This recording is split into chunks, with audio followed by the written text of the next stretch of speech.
Good afternoon, good evening. Welcome to the Mozilla Weekly Project Update. It is April 13th, and we've got a great set of news, information, and happenings coming to you from around the Mozilla Project. Today, we do not have any nominated Friends of Mozilla.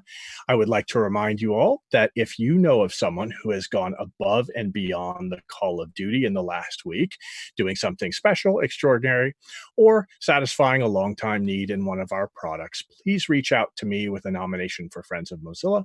Or if you have wiki edit rights, you can just add them to the project status meeting agenda under the Friends of Mozilla section. With that, we move on to our calendar for the week. This week, we have on Wednesday, April 15th, the Homebrew Website Club.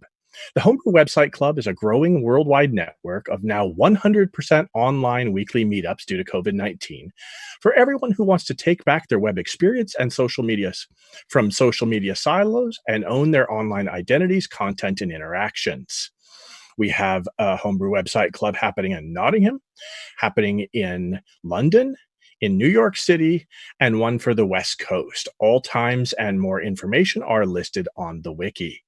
Please join us for the Homebrew Website Club. On Thursday, April 16th, we have another installment of the add-on Show and Tell. It is happening at 14:30 UTC. There's a time zone converter linked conveniently for you in the wiki agenda. Bring your add-ons projects to our monthly Show and Tell. Sign up and call-in information available in the agenda. We also have on Thursday another installment of the ET Speaker Series. This time, the subject is Rethinking Trust and Well-Being in This Strange New World with Jeff Hancock of Stanford University. That happens at 10 a.m. Pacific on Thursday. The broadcast, it will be broadcast and archived for Mozillians on the Public Air Mozilla on YouTube and in hubs in VR. The excerpt from this talk is, a new trust framework is emerging, fueled by social, economic, and technological forces that will profoundly alter how we trust not only what we see and read online, but also one another. At the same time, technology is now crucial for staying distant socializing while we must keep our social distance. These changes have profound implications for our psychological well-being. In this talk, we will discuss how principles from psychology and communications intersect deception, trust, and well-being with technology. We will discuss several studies that reveal key principles to guide how we think about truth and trust on the internet, and I will report on a new meta-analysis examining every study examining social media and well-being. Please join us this Thursday, April 16th, where we will have Jeff Hancock of Stanford University presenting Rethinking Trust and Well-Being in this strange new world. We also have listed in the agenda, and I won't go through them, later events and available tickets. Our DevRel sponsorship team sometimes receives complimentary tickets to share with Mozillians interested in attending events. There's a form for ticket requests, and will be a list, though it's not in there now, soon I expect, of all upcoming events, Mozilla-sponsored and otherwise.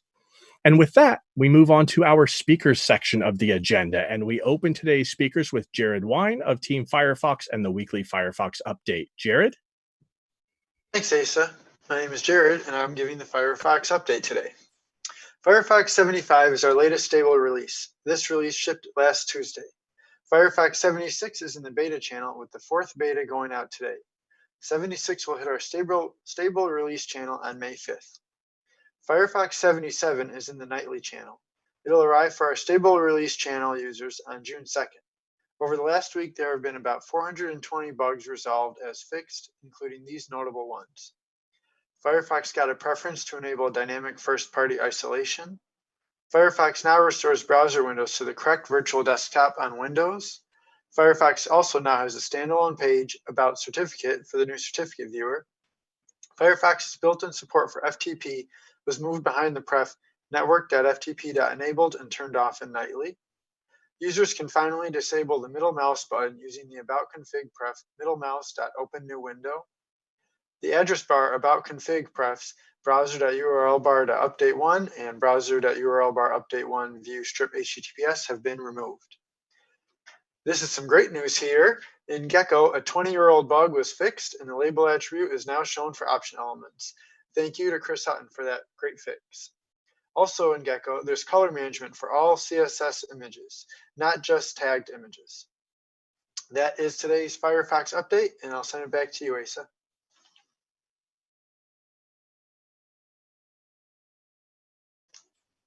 Asa, you've got to unmute. Thank you, Jared, both for the update and the unmute cue. Next up, we have Andy Kokendorfer coming to us with the Weekly Minute. 2 updates from 2 teams this week. First, a nudge from the Audio Video Collaborations team to update your Zoom. Zoom released a major upgrade to all personal platforms last week.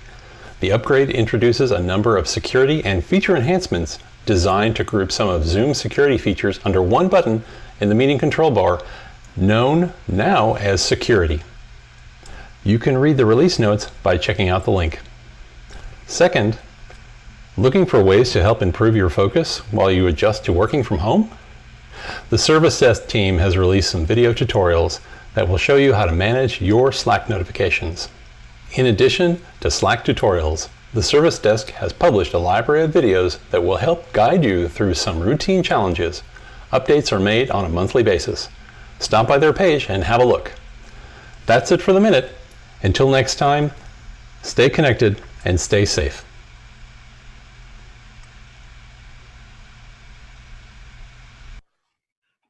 Thank you, Andy, for that wonderful update. Next up, we have Greg Fodor with an Emerging Technologies Weekly update. Greg, take it away.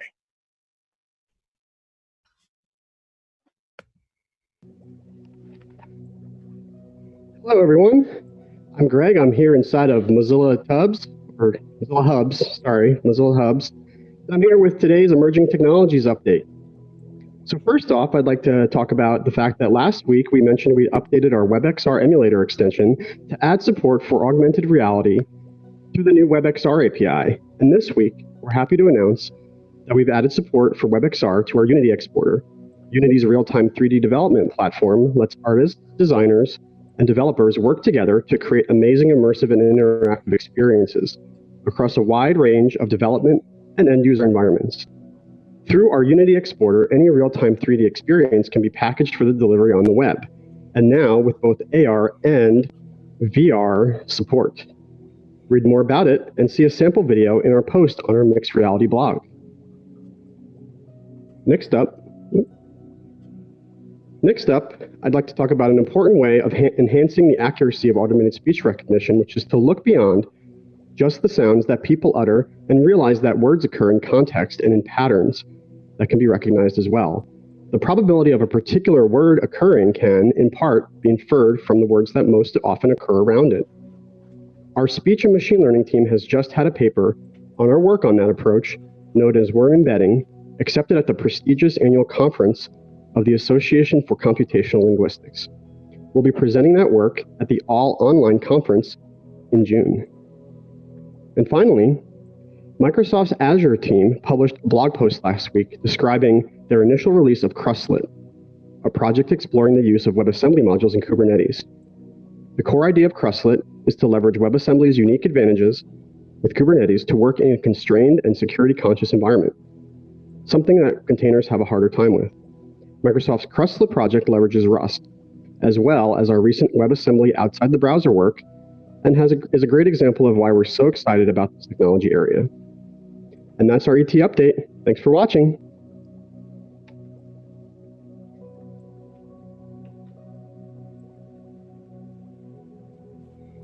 Thank you, Greg. Exciting to see that update coming from Hubs. I suspect I'll give Hubs a try one of these upcoming weeks. You can see my avatar, which is probably nicer than looking at my actual face. That is it for our speakers. I'm going to reload the agenda to see if anything else has come on. It doesn't look like it. So with that, we are all wrapped up for the week. We'll see you next Monday, same time, same place. Until then, stay safe, stay home, and keep on rocking the free web.